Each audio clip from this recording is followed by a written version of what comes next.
Hello, it's Jill. Welcome back to the kitchen. Today we are going to finish this project. Remember when we hung these up in the window several weeks ago to dry out?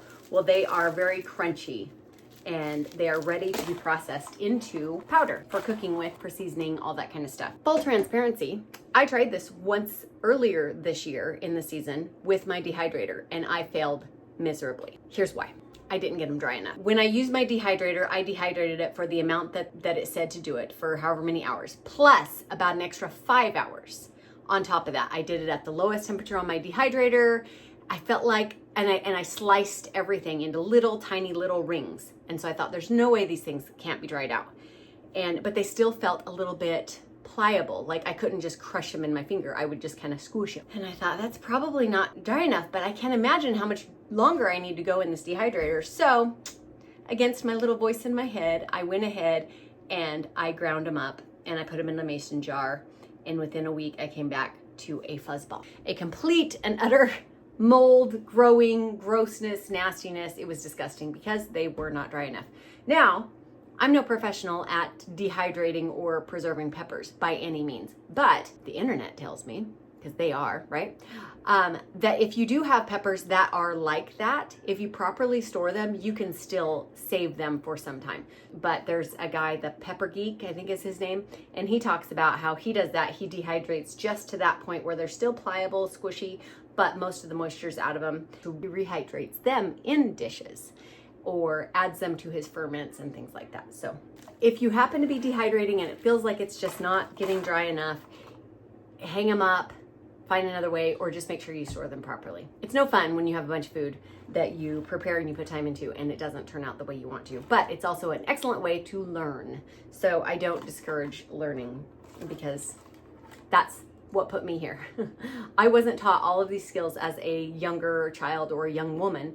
I learned these skills over the course of time with friends and family and jobs and the internet and all that, and just out of a desire to learn this stuff. So basically what we're gonna do is we're gonna start pulling all of these off of the thread, and I'm gonna remove all of the stems and throw those away. I'm gonna also separate the seeds from the skins, and then I'm going to grind the skins and I'm gonna save the seeds for red pepper flakes. Earlier, I did a little section of these just to see how well my grinders would grind. And I was sneezing and coughing, and then I touched my eye.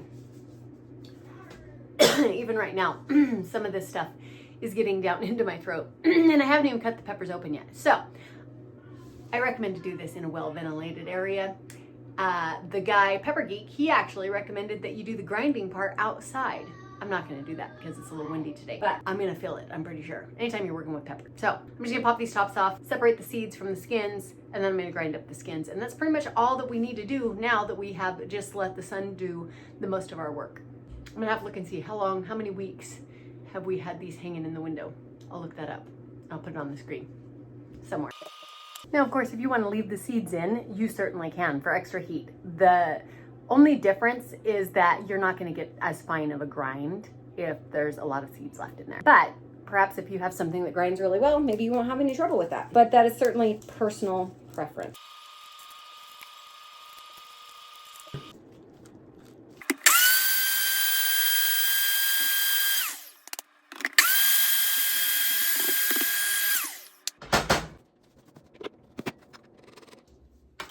Well, there I am. That's all of my ground cayenne pepper, and I just used my NutriBullet to grind it up. This is the stuff I bought at the store. Look at the difference in color. I mean, this is bright red. I'm curious to see how long it's gonna stay this bright red. Maybe we'll check on that too. Anywho, there I am. Fresh cayenne pepper, ground up. I love it. I hope you have a great day. I hope your day is blessed. And this is me encouraging you to get in your kitchen and try something you haven't done before. Learn a new skill, try something new.